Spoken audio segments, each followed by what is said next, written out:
There's nothing more awkward than asking a GM about his coach's contract status in front of the coach, but we'll just get to it. For the outside looking in, we've all been wondering about the interim status and why there hasn't been an extension or that. And I was wondering if you could enlighten us, those of us who haven't been following the team throughout the playoffs, as to why that hasn't happened. Yeah, I think we can go back to when when we asked Craig to take over the team. We were in flux at that point, and I said to Craig, "You take over on the interim basis, and we'll go from there." And I was honest with our media at that point. We were going to support Craig, and we were looking outside at potential candidates, whether it be major, junior, or Europe, the NHL, the American Hockey League. And then as I started to work with Craig, whatever name was on the list started to get crossed off. And then I found the synergy that Craig and I have had, and now we're at a list of one. And when the right season's over and the right time comes, he and I'll sit down and discuss it. But that list that was at one point long is now no longer long. Front right. Anything about Craig's performance that has maybe surprised you or been maybe a little more than you thought? Obviously you think he's done a good job, but how has he done? Well, I learned quite a bit actually working with Craig, and I think as management, you look around and you read and you try and take from other businesses outside of sport to how you manage your team, and this Gen Z and Gen X and all that, and you're trying to understand what makes these younger players tick.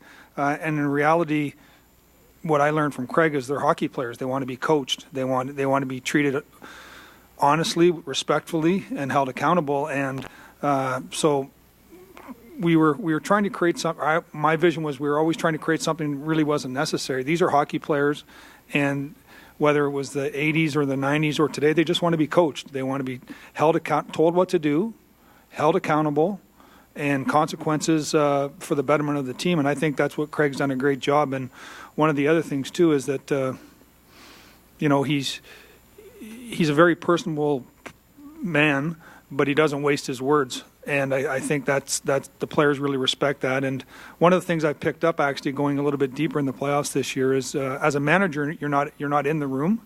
So now when I watch the video of what you people do every day and how he relates with the players and the respect he has, it only emphasizes and grows that he's the proper coach, and his demeanor and how he treats the players, I think, is excellent in any generation, but certainly with today's players. Right side, third row. If I could ask Craig a question, then follow up with Doug. Craig, I know this is water under the bridge now, but a couple years ago you interviewed in two spots, Buffalo and Florida, didn't get the job. Just what did you think about that process, and why do you think you were overlooked in those situations? I've interviewed other places before too, and it's all the same.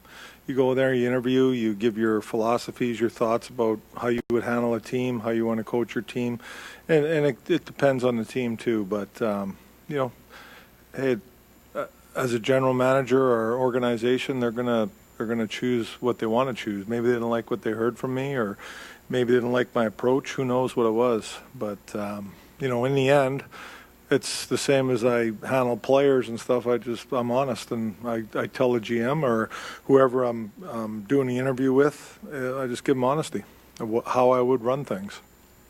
You look at it, things work out for a reason. Do I look at it like that? Yeah. Yeah, I mean, Doug came to me a few years ago, asked me to do some scouting for him.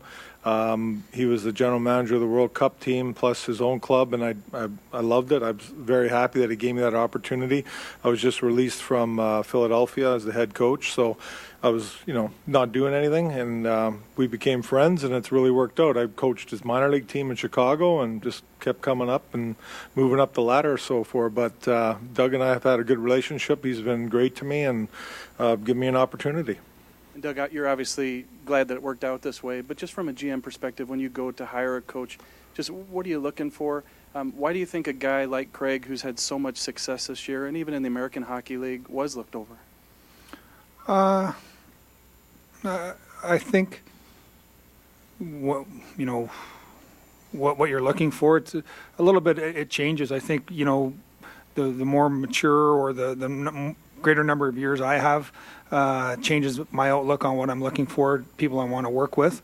What I do enjoy about Craig is the things that we've already talked about, is that The simplicity in our conversations is I respect and I enjoy. The understanding that I can share my vision and he can share his vision, and then he allows me to do what I have to do, and I allow him to do what he has to do. And I really like the dialogue back and forth with the respect that he shows me, and hopefully the respect that I can show him on making the decisions he has to make. And you know, as he said, like there's great candidates out there for every all the time, and you know, sometimes you get them and sometimes you don't, and that's just the rub of the green sometimes. Right side, second row. For both of you gentlemen, there doesn't seem to be much suspense here, Army, when you're playing after the season with Coach Berube, but that takes an understanding, I guess, on both parts to, you know, I guess mitigate the chance of a curveball entering from the outside. I mean, when you wait, there's always, I guess, risk. What's the understanding of what agreement you guys will get to after this season ends? Well, I don't want to beat a dead horse here. We've talked. We said we're gonna deal with this when the season's over, and we'll deal with it when the season's over. You know, we've talked. He's happy. I'm happy, and the appropriate time is to sit down. Is we agreed it was after the season, and we'll do that. And I think, quite honestly, we came into this room to talk about the series and talk about what we have in front of us, not about our personal relationship and money. So, I hope you guys got some hockey questions. I do have a hockey question. Do you want to talk more money or no? Doug, obviously a big challenge for your defense, one of the highest scoring teams in the league. But since you've come here, the Blues have been top 10, top 5, even better than that. How much pride do you take in a team that plays defense, and is that kind of one of your, at the core of what you value in hockey? Well, I think that no matter what generation, strength down the middle of the ice, in goal, defense, center ice is always usually the recipe for success. We believe in having bigger defensemen. You know, you do have to have mobility now, but we do like the size back there. You know, they're tough to get around.